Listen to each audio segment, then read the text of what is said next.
Assalamualaikum warahmatullahi wabarakatuh. Selamat pagi dan selamat siang kepada para adik-adik mahasiswa sekalian. Apa kabar hari ini? Semoga semuanya sehat ya. Alhamdulillah kita telah memasuki pertemuan kedua, di mana pada pertemuan ini saya akan membahas mengenai prasarana dan sarana transportasi. Sebelum kita memulai perkuliahan daring pada kesempatan kali ini, alangkah baiknya jika kita memulainya dengan berdoa terlebih dahulu. Berdoa mulai.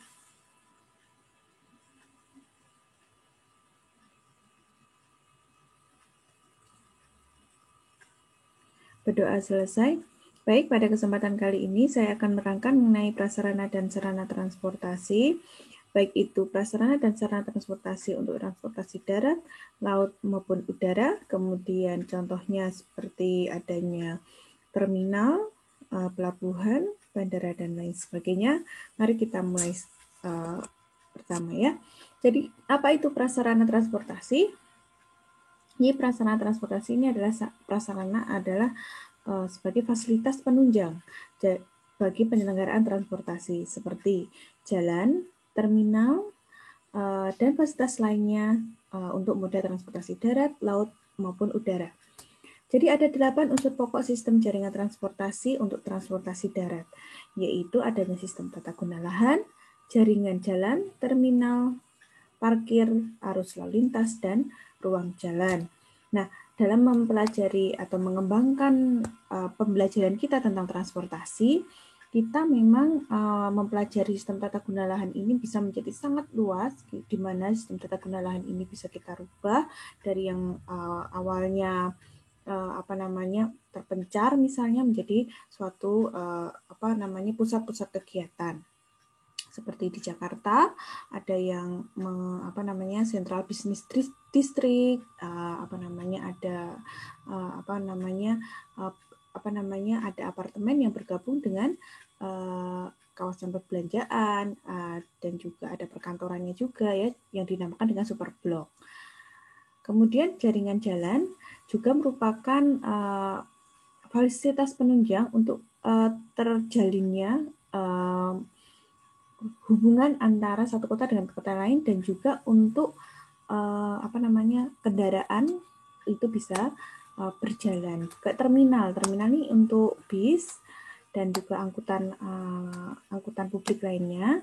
Kemudian parkir juga termasuk yang kita pelajari. Di parkir ini juga banyak sekali yang bisa kita pelajari.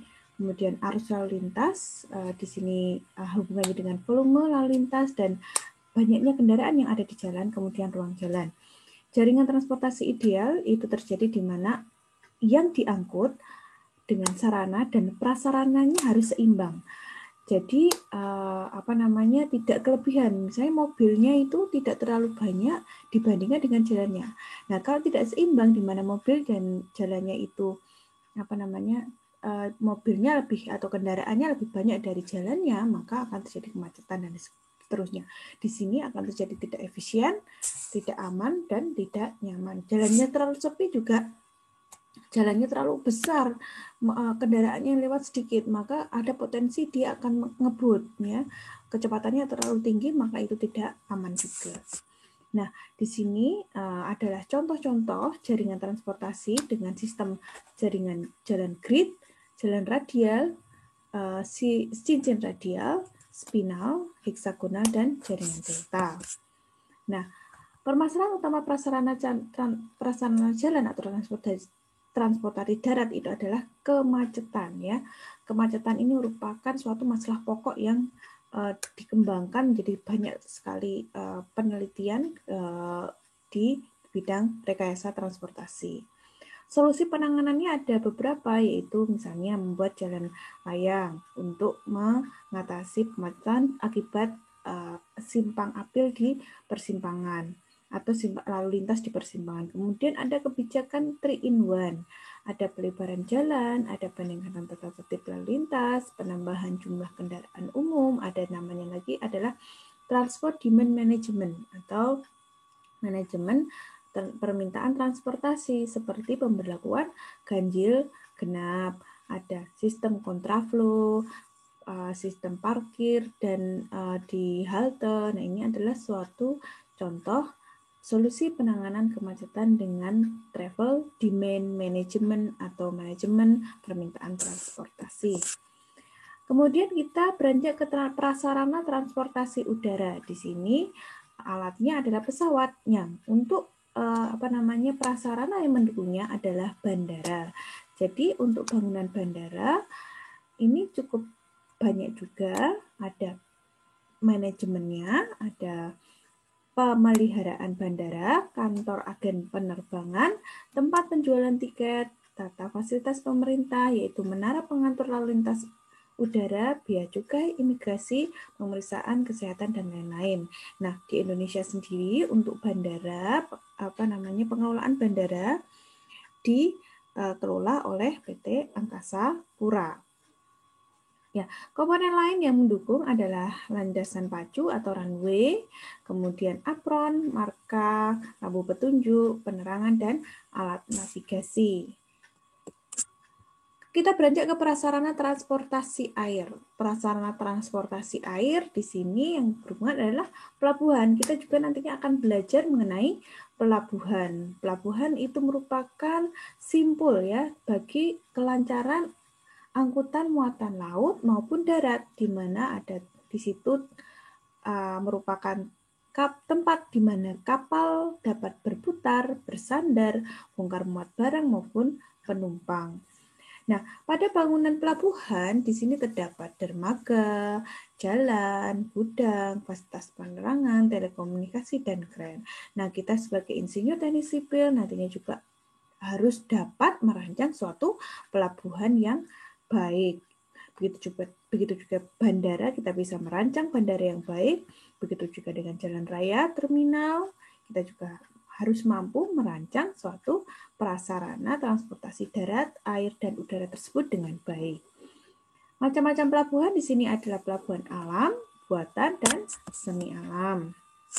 Nah, bagaimana cara melakukan perencanaan pelabuhan? Nah, di sini juga kita memperhatikan hal-hal seperti asal tujuan muatan, ada klimatologi, yaitu angin pasang surut, air laut, topografi, rencana pembiayaan, ukuran, pendayagunaan modal, kemudian kapalnya, jenis kapal yang bersandar, kemudian kaitan pelabuhan dengan pelabuhan lainnya dalam rangka lalu lintas dan sistem jaringan guna mendukung perdagangan. Nah, gerakan kapal di pelabuhan, manuvernya itu meliputi pendekatan kapal masuk pelabuhan, bermutar pada kolam putar atau rolling basin, dan penambatan kapal. Nah, pelabuhan ini kalau kita bahas akan menjadi satu mata kuliah tersendiri. Maka di teknik sipil nanti di semester akhir nanti ada, kalau tidak salah di semester 5 atau semester 7 nanti ada mata kuliah pelabuhan tersendiri. Nah, setelah kita membahas tentang prasarana transportasi, di sini ada kita bahas tentang sarana transportasi. Apa itu sarana transportasi? Itu adalah kendaraan atau sarana pembawanya, dibagi menjadi transportasi darat, angkutan sungai dan danau, dan juga laut, kemudian angkutan udara. Nah, banyak sedikit penumpang yang dibawa tergantung ukuran kendaraan. Pemakaian kendaraan dapat sebagai transportasi publik maupun transportasi pribadi. Nah, ini juga merupakan suatu kelihatannya simpel, tapi pembahasan mengenai sarana transportasi pembawa, yaitu angkutan darat, sungai, danau, laut, dan udara ini akan bisa menjadi sangat luas.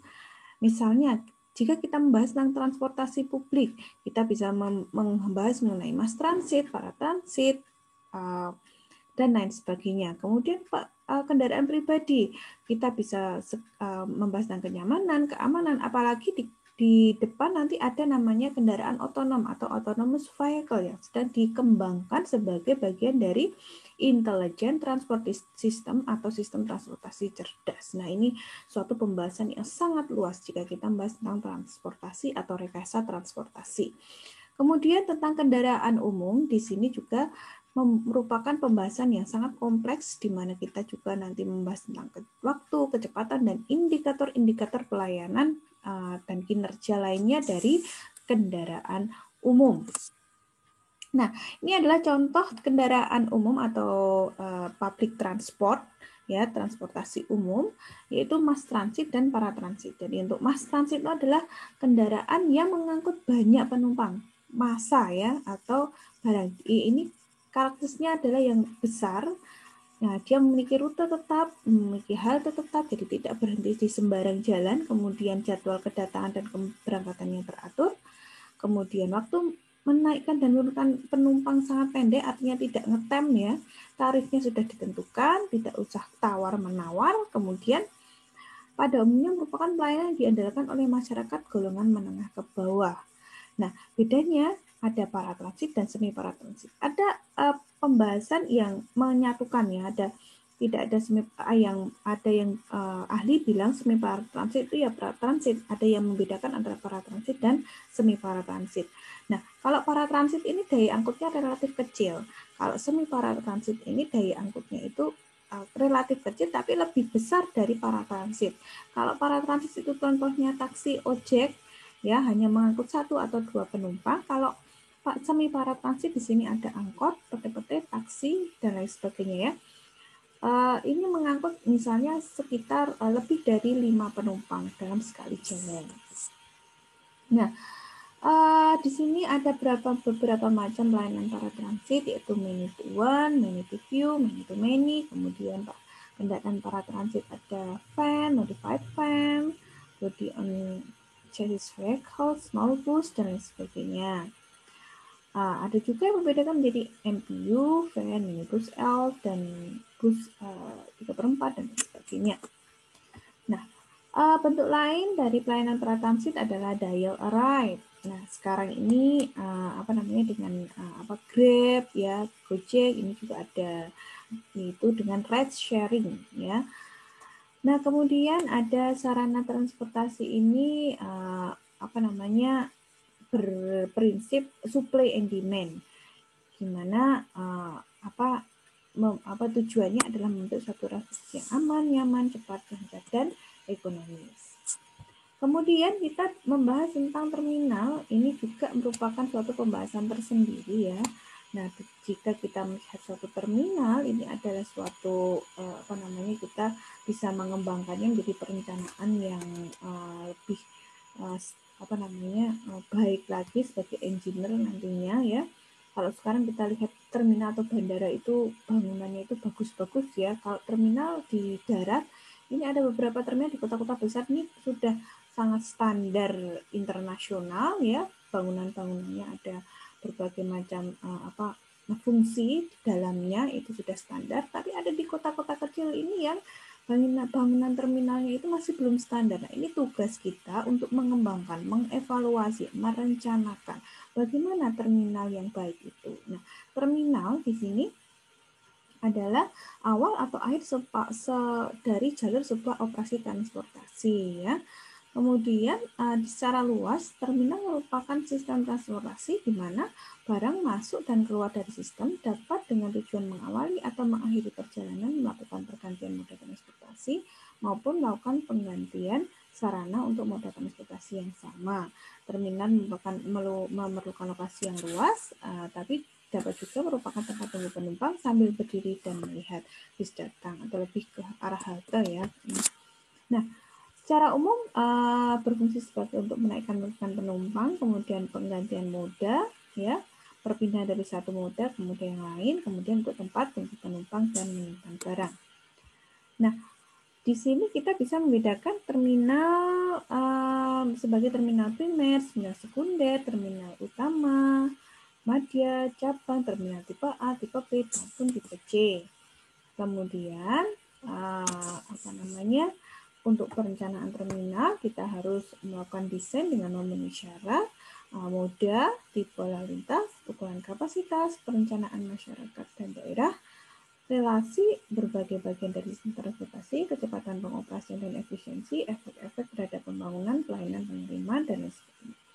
Kemudian langkah-langkah untuk proses perencanaannya bagaimana? Yang pertama adalah tentukan fungsi terminalnya apa, jenis kendaraan yang akan memakai apa, perkiraan volume lalu lintas kendaraan, penumpang barang, evaluasi desain terminal yang sudah ada, melakukan proses barang yang datang dan hendak dikirim, tempat penjualan tiket, pemeriksaan pesanan tempat, seleksi rute, dan penyimpanan, pemeliharaan, dan penentuan tugas selanjutnya dari kendaraan transport. Nah, ini kalau misalnya nanti mau skripsi untuk perencanaan terminal, harap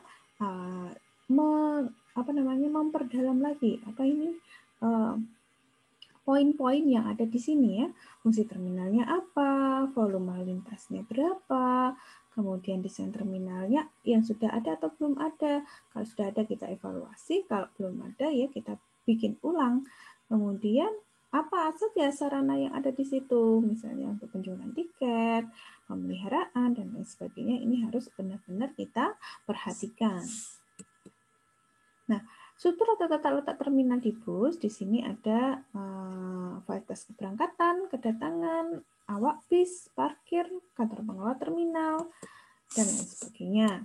Ya, jadi untuk tata letak terminal bis di sini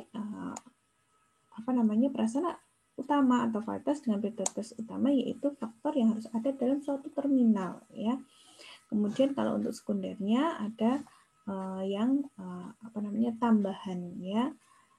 Nah, itu tentang terminal. Jadi tugas kita yang selanjutnya adalah kalian coba ya mencari contoh-contoh prasarana